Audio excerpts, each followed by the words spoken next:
In this video, I'll guide you through how to create a Google Cloud organization and how to confirm whether one already exists for your account. We'll move step by step so you know exactly what you're looking at and what to do next. When you first create a Google Cloud account, Google will ask you a simple but important question, whether you already have an organization or not. An organization in Google Cloud is basically the top level container for all your projects, billing, and resources.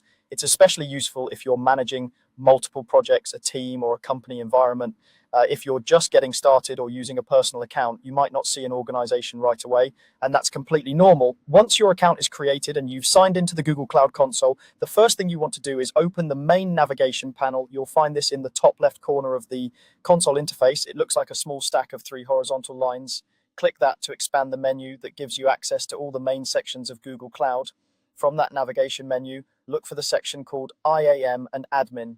This is where you'll manage identities, permissions, roles, and higher level settings for your account and your organization. Go ahead and click on IAM and Admin. If you don't see it right away, you may need to scroll a bit within the menu, but it's usually near the top because it's such a commonly used area for administration tasks. Inside the IAM and Admin section, you'll see a list of options. Here, look for Manage Resources and click on it. This page is where Google Cloud shows you the hierarchy of your resources. If you have an organization, you'll see it listed at the top level, and under that you might see folders or individual projects.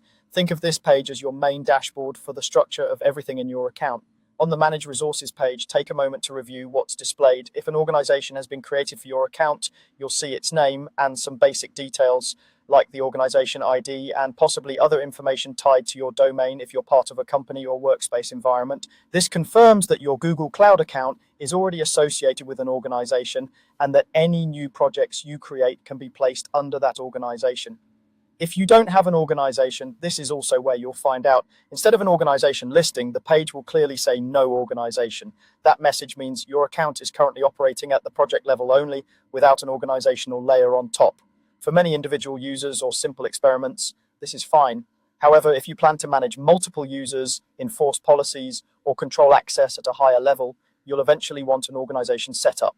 At this point, you've learned how to check whether an organization exists for your Google Cloud account by using the navigation panel, going into IAM and Admin, and opening Manage Resources to see the details. From here, you can decide whether to keep working without an organization or explore Google's documentation on creating one through a workspace or managed domain, depending on your needs.